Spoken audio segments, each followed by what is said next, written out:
Welcome back, everyone. Next, we have RedCloud Technologies, a private company providing AI-powered technology that removes barriers to fair and profitable trade in emerging markets. Today, we'll be speaking with Justin Floyd, the CEO, an award-winning entrepreneur with a 25-year track record. Justin's been involved in a far-reaching range of verticals, committed to investing in pioneering technology designed to solve the world's biggest economic and social challenges. Justin is on a mission to level the playing field for hundreds of millions of SMEs worldwide. His companies have raised hundreds of millions of capital while providing workable tech solutions to the most underdeveloped countries in the world. Happy to have you on our conference today, Justin. Welcome. Thank you very much indeed. I'm very happy to be here. All right, the floor is yours. Call me back when you're ready for questions. Thank you very much indeed. And thank you everybody for joining the call. I'm very happy to have the opportunity to meet you. Let me start off by talking first of all about the critical problem that we're trying to solve with RedCloud, how we believe we're very much on a journey to be able to solve that problem very efficiently for hundreds of millions of businesses around the world, how e-commerce in particular, although it's playing a critical part in consumers' lives on a day-to-day basis, how really that's really almost bypass small businesses and particularly small retailers and the challenges that those businesses face in terms of joining the digital economy and of course growing, scaling, and most importantly, succeeding in an e-commerce environment. Let me start off by talking to you, first of all, about the rise of the digital retailer. So what we're seeing now is this incredible phenomenon that's been occurring really since COVID, where suddenly it's become sharp focus for every single small business pretty much in the world today, figuring out how can they join the digital economy, how can they be far more productive using the internet to help them both start, sometimes scale, and most importantly, succeed in the internet economy. In particular, the problem for many businesses is less about how they're selling, but actually how they're buying and how they're buying from their suppliers, how they're buying products, particularly businesses that are taking those products and then reselling them on. And that's a key area for focus for RedCloud. We've been working over the last decade in a way in which we wanted to build the world's first open commerce platform to give small businesses and merchants and small retailers, and particularly digital retailers, a voice that allows them to be able to successfully trade on the internet with the people that they buy their products from. Let me give you an example about what that world looks like now. It's extraordinary, it's huge. There's over 500 million new retailers will be coming to market over the next 5 years. Now, of course, a common concept is when most people think of a retailer, they think of the big kind of hyperstores or, Costco or businesses like that. But actually, it's much more subtle than that. Retailers take all kinds of forms of shapes and sizes. They can be as small as a micro business working from home. My sister, for example, bless her, she sells beauty products from home. She sells that on the internet. She's got a whole bunch of friends that she likes to invite to an online party. She loves to be able to introduce the new and exciting and enticing products to those to her friends, and right the way up to kind of large hyperscale supermarkets, large retail networks that are currently selling hundreds of millions of products to consumers every day.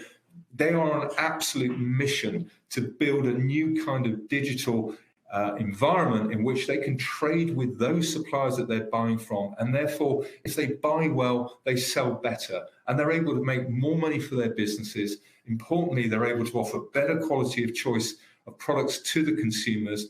And even more importantly than that, of course, they're able to actually thrive in the internet economy.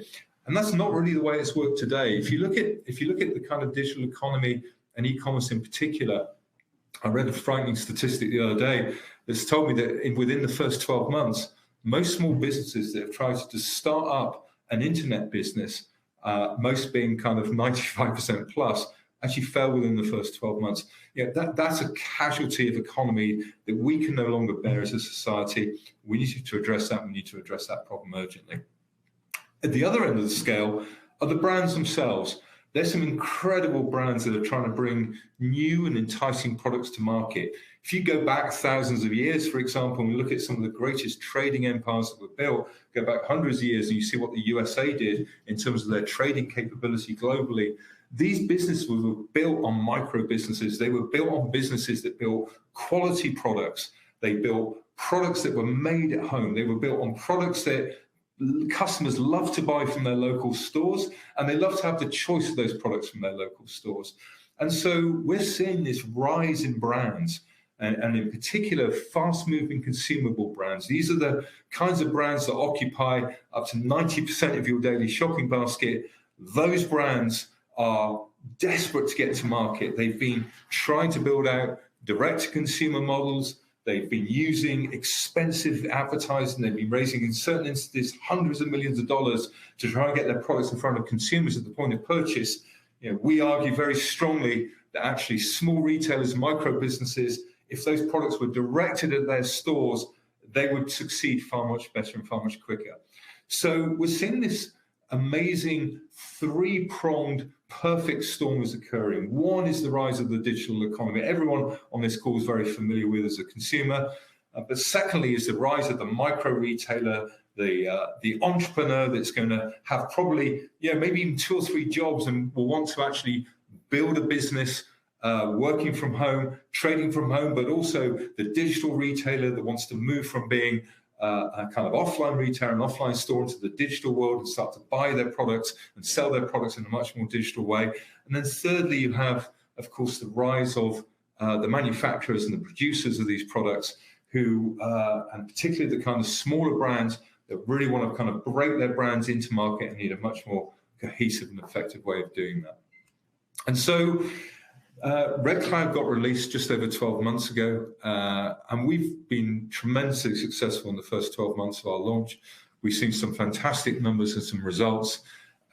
We hit just over $1.2 billion worth of annualized trading volume. So that's the number of products, or rather the volume of products in terms of the value of products that get sold and get traded between the retailers, the distributors, and the manufacturers of those products on our platform today. So this is very much a kind of buy-side, sell-side platform. It's engaging and it's enabling businesses to be able to trade with each other in a digital way. Going back, hundreds of thousands of years ago, when traders would travel all around the world to try and buy products, travel all the way back home, bring those products back home, sell those products to their local consumers. What we're doing is we're bringing an entirely new digital trading exchange to small retailers, distributors, and the manufacturers to be able to help them trade much more efficiently. And of course, what we're seeing as a result of that, and we've seen some extraordinary kind of numbers and some of the volumes going through on a daily basis, up to 500,000 product lines being traded on an individual basis, on a day-to-day basis through our platform, speaks volumes, particularly in such a short time scale. It's literally 14 months since launch. We're pursuing a very large market. So our total addressable market is significant. And it's significant because there are already very high trading volumes exist in these markets. Most of those volumes are being done offline. So this is the volume that exists between the retailers, the distributors, and the manufacturers, and the way that they currently trade in a B2B commerce environment with each other. In those environments, we're in a very fortunate position where the technology and the platform that we've built is being adapted, and most importantly, it's being adopted by those customers very quickly to take them from an offline environment, which is the environment they're operating in at the moment, into an online world. And so we see tremendous scale of both our technology and our products as increasingly more and more micro retailers and micro entrepreneurs seek to digitize their businesses, as more and more distributors and manufacturers seek to reorganize their supply chains, digitize the way in which they are currently buying and selling from each other, and also the way in which they're trading with their partners through those supply chains. And in terms of the technology itself, I'll talk you through very briefly about how it works and what it does. And it effectively, very cleverly takes care of 3 very separate audiences. On one hand, you have manufacturers and producers of products. Some of those brands that we have on our platform are some of the largest brands in the world, some of the greatest US brands that have ever existed, companies like Coca-Cola, Procter & Gamble, Colgate, businesses that have long tried, tested products, but still very large parts of the world's population have never been able to access those products until now. RedCloud's digital platform allows retailers in far-flung markets across Africa and Latin America to access the opportunity to be able to sell and distribute those brands through their stores to local consumers that maybe have not ever tried those products, or have tried those products and love them and want to be able to buy more of them. And so the brands, in particular on our platform, we have, I think, just over 50 US brands now are currently live with us, operating across Africa and Latin America. Those brands are really engaged in understanding what kind of product opportunities that exist inside the markets we're operating in. Most importantly, with their existing retail channels, their existing distribution channels, they want qualitative data to be coming back to them. And this is really now where the kind of next piece of the overall digital value proposition that we're bringing to market comes into play. And this is the whole AI story. And so what we've been doing since our launch is that we've collected just over 300 million data rows of data. Those data rows consist of the product, the name of the product, the description of the product, the quantities of product that get sold, where those products have got sold, what kind of merchants they got sold into, the exact geography in which those products get sold. That data is collected as a direct result of the retailers joining the digital ecosystem that RedCloud's creating.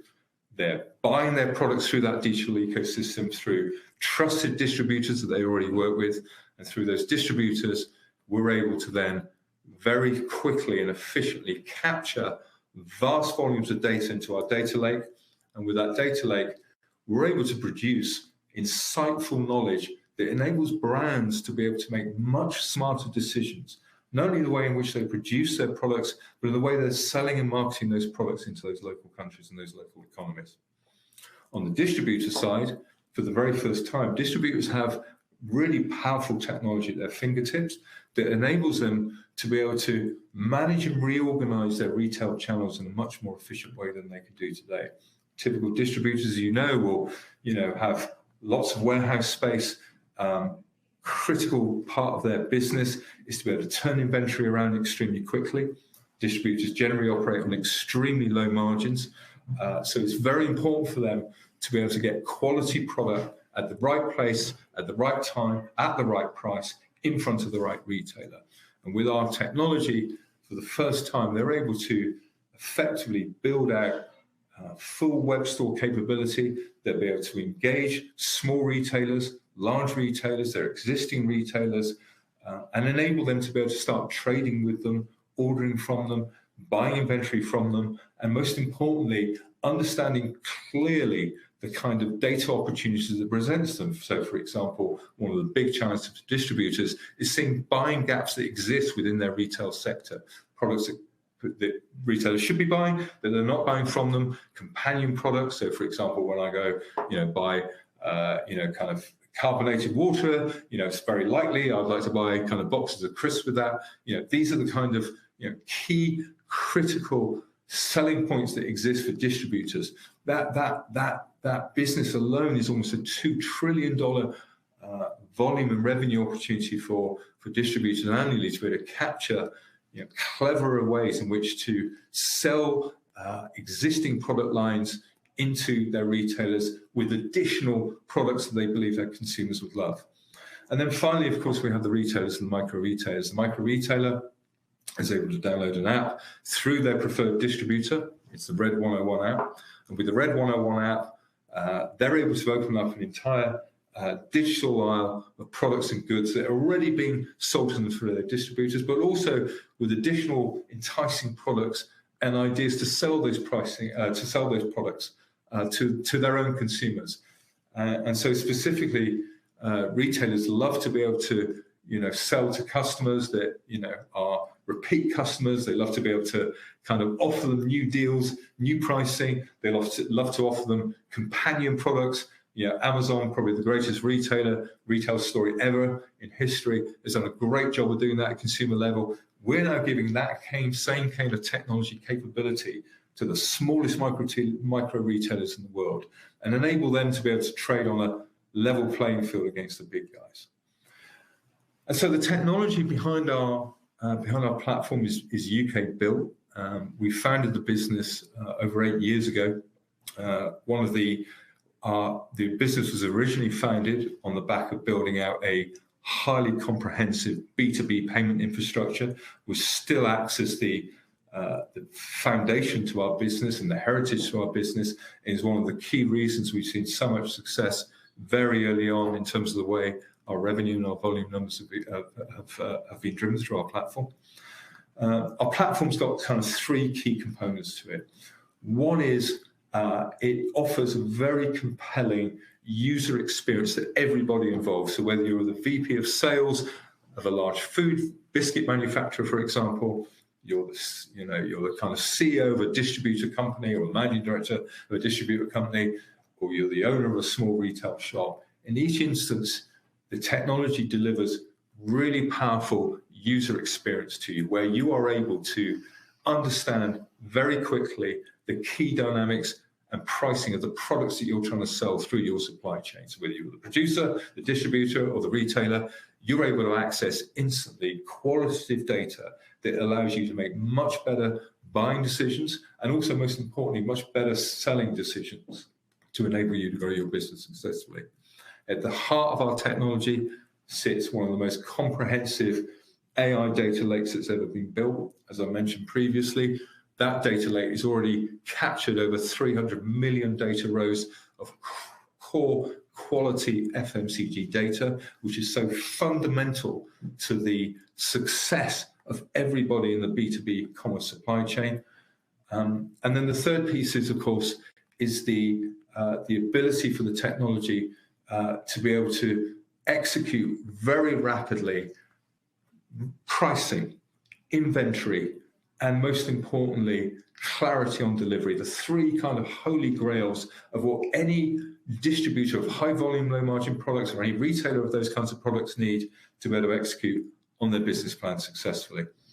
And the evidence really is in what customers say about us. I mean, I think for me in particular, this is the proudest point for us, is that we've been able to see even some of the smallest retailers and tiny distributors and even some of the largest brands succeed in our platform and succeed in a way which they've never been able to see before, where they're able to generate qualitative revenue, improve their product offerings, have happier customers, deliver better quality products to their retailers, and most importantly, they collectively all succeed together.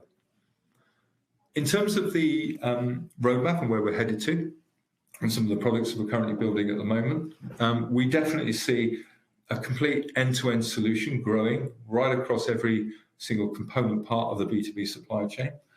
I think there's no doubt in anybody's mind that the supply chain, is kind of almost a bomb waiting to happen. It was under tremendous stress during COVID, and it's been severely challenged ever since. And we see occasionally, the occasional kind of news release about some of the challenges around inventory. But for all of us, and it's become noticeable to me, I'm out in New York at the moment, it's become noticeable to me, each time I go into a store, there is less choice, there is higher price, and most importantly, there's just less convenience about the whole thing. And so in order for small businesses, and particularly for US small businesses, the very heartbeat of the economy and the very foundations of which I think American enterprise has built, it's critical that they are able to participate in the digital ecosystem far more effectively than they can do today. And to do that, we're making these kinds of tools for them to make that happen. And we're seeing some extraordinary results, as I've said, in terms of the participation and in terms of the engagement on our platform. We're now rapidly on our way to building one of the world's largest consumer data banks that will allow any retailer pretty much anywhere to be able to access qualitative FMCG data, and with that data to be able to make much better buying and selling decisions in the way that they take their products to market. We are able now to give data and insights, AI-driven, literally on demand to every participant in the supply chain. So whether you're a micro retailer or a retailer, you're a distributor or you're a manufacturer, you all see the same view. You're able to very efficiently and very quickly be able to see the kind of key data points around product performance, around what you're selling, who you're selling it to, how you're selling it to, Are you selling it at the right price? And you can harvest that information very efficiently, very quickly, just at the touch of a button. One of the great things we've been able to do with the retailers in particular, and I talked earlier on about our payment infrastructure, is we developed this kind of really cool one-click checkout capability for them. So now there's no more of this kind of reconciling invoices and trying to work out, well, was that money paid correctly to that distributor, and did I make the correct payment against the correct product codes? Retailers, especially the kind of smaller businesses, they spend literally hours of their life trying to calculate and work this kind of stuff out. This is the sort of thing, mom and pop stores, do on their kitchen table on a Sunday afternoon and Sunday night. We want to give that kind of qualitative life back to them. And so we've created technology that automatically reconciles, payments that they're making to their distributors and their manufacturers, and enables them to be able to go and instantly see important visibility of that data. Are they paying the right kind of money? Are they buying as well as they should be? Could they have got a better discount from elsewhere? Is there a better way in which they could have presented that product from a pricing perspective at point of checkout to their consumers? Should they be offering volume pricing to their consumers? Should they be offering 2 for the price of 1? Should they be offering additional alternative products at the point of checkout when one of their consumers walks up to that checkout? These are all key AI-driven data insights that really make a difference to American businesses and to businesses generally around the world, which is so important for their future. One of the key things, of course, also is for US brands themselves. US brands have been challenged in the global market over the last decade, as I think probably most people on this call knows, particularly the power in China and some of the Asian markets where those businesses have made huge forays across Latin America and Africa, and have made it difficult for some of the breakout US brands to get into those markets. Well, we believe we're unlocking that problem and solving that problem. And that's very important for us because we believe tremendously in the power of US brands around the world. I know from my own experiences of traveling through Africa and Latin America extensively, how important it is for consumers to enjoy, the brands that they only hear about or they see on the internet. They would love to be able to participate in that, enjoying that. And so one of the things we've worked on extensively is the ability for a US brand to be able to tap into our existing distribution and retail networks across Africa and Latin America. And we provide a bridge, we provide a trading bridge for them to be able to very rapidly scale up their sales and marketing efforts there and to be able to offer products, new and enticing products that they've made and manufactured here in the US into some of the most highest performing consumer markets on the planet. In Africa, for example, I think there's going to be almost a 2 billion population explosion by the year 2025. And that's an entire populace that US brands, US FMCG brands in particular, want to be in front of. Importantly, of course, also for the retailers and the distributors, they want to also to be able to find the US brands easily. So we've created, again, clever AI tech that allows them to be able to search very efficiently and very effectively and find instantly, even with putting in kind of misspellings and mistypos, be able to find the kind of products that they're obviously looking for. And so we've done some incredible work in terms of being able to translate from multiple, as everybody knows on this call, the first language of the internet is English, but across many of the markets we operate in, there are hundreds of different dialects spoken and arisen. And so it's extremely important for technology to be able to adapt into those local environments. And one of the things I'm particularly proud of and particularly well that our team's done is to be able to deliver that and to be able to create technology that automatically translates some of the more complex product codes and turn that into language that local people can understand. And so we're well on our way. We believe that, and we're behind a movement here. We believe strongly that e-commerce has to grow up, and it has to grow up massively in order to be able to help the next billion enterprises that are going to come over the next decade. And those billion enterprises, and for those of you who've watched my interviews on NASDAQ and on Fox and on a number of the news channels here, including News Now, you will notice that I talk about this a lot. And my passion for enabling small businesses to be able to succeed in the internet economy is well known. And I've talked regularly about how critical it is that technology, and it's not just us as a technology, it's technology as an industry, sits up, takes notice, and really delivers the kind of technology capabilities that small businesses need in order to succeed on the internet. I'm very fortunate enough to build, a significant team behind us. Many of our team are based out of the UK and also in the US. We've got over 300 people now, I think it is, currently working for us at the moment.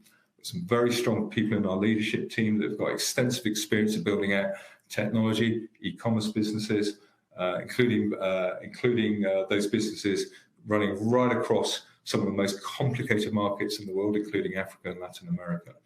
And so I'm delighted to have the opportunity to be able to present to you all today. My company currently is undergoing a B/C investment round. We've privately funded the company to date. We've invested a significant amount of money to build both the technology stack, but also the operating model to make open commerce a default standard for businesses that want to succeed in the internet economy. We are currently on our investment raise. I'm based out of New York, and I'm happy at this point to take any questions if I haven't run over my time. Great job, Dustin. Yes, we've got some time. I'd like you to tell me more about your investment raise and why you came to the U.S. No, sure. Well, thank you.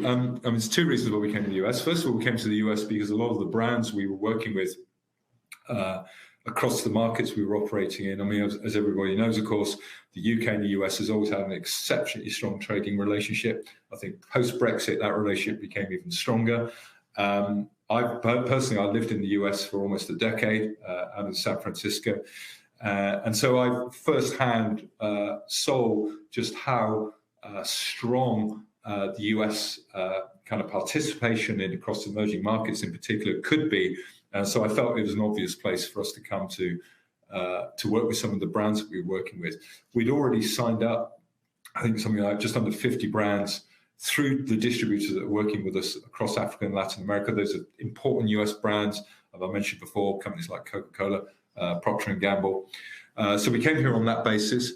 And what interested us actually was that those same US brands were very interested in working out how they could use our technology also here in the US to help them bring more of these kind of what I would call, digital retailers. These are the kind of mom and pop stores, the entrepreneurs trading from home, how they could, bring them into the ecosystem and really give them a voice in e-commerce to help them succeed in the digital economy. Second reason we came here is because we strongly believe having US investment in our company is critical in order for our success going forwards in terms of where we want to go. So we've been looking at a number of different options over here. We've received a couple of term sheets. I've got my chief investment officer sat next to me, actually. We received a couple of term sheets around that. And so, we're tremendously excited by the opportunities both US brings to us, not only in terms of bringing open commerce to the US, but also, of course, for potentially working with US investors in our business as well. Thank you for that answer. A few questions from our viewers. Jaden McLeod wants to know, what is generating your revenue? Is it more marketing or acquiring and placing the products? No, thank you. It's a great question. It's actually, we take rate revenue. So we charge, at the moment, the principal payers of our technology are both distributors and brands. So they pay a percentage take rate fee against the trades that their distributors or the brands are successfully executing with retailers through our platform. I think what's really great about our model is the retailers pay nothing. So the retailers actually download our app free of charge. They don't pay to use our app at all. And what's really great, they actually don't pay to make payments on our app as well. So one of the things we stood up for very early on in our business and I guess our heritage was the opportunity, and we believed it strongly, was to create this kind of democratized trading field where businesses, small businesses in particular, were given a much better chance to succeed. One of the key things behind that, of course, was free payments. And secondly, is that the distributors and manufacturers pay to participate on our platform, and they pay because they see so much value from it. They reduce their operating costs, they improve their sales and marketing penetration, and most importantly, they get the right products to the right customer at the right time through the right retailer. And Harry B wants to know, what does your income statement and balance sheet look like? Garth Van, my chief investment officer, I may. So we generated just under $20 million worth of annualized recurring revenue last year. Yes, thank you, Justin. So as Justin said, in August, we're on 20 million run rate revenue. That was driven off 1.2 billion of annualized trading volume. By December, we will be on 50 million annualized run rate revenue. We're not profitable yet. Yeah, we will be profitable in July 24. We need about $15 million to get invested to get to profitability. We've got 4 markets in play at the moment. Balance sheet is clean. We have no liabilities. We had a convertible note that converted in June. And the British Business Bank is actually, who's the venture capital arm to the British government, is actually an investor in our business as well. So one of the things we've done so far is that there's many individual investors in the company. So it's both myself and a number of high net worth individuals, plus the British Business Bank. As Suk said, our balance sheet is completely clean. We are loss making at the moment, but we are due to make profitability with a very short space of time. And of course, most importantly, we have very clear contract coverage that gives us a very structured revenue stream over the next, certainly over the next 18 months, in terms of existing brands and distributors that are already signed to the platform and that are committed to put their existing trading flows through the platform. Well, this is a fascinating industry you're in. We have tons of questions for you. So we are out of time, but we'll send you these questions so you can answer on your own. But we'd love to have you back in the future with some updates. No, thank you very much indeed. Thanks for having us on. We enjoyed being with you. Great job, Justin. We'll see you again soon. Thank you. Thank you. Bye-bye. Okay, everyone, stay with us. We'll be right back with our next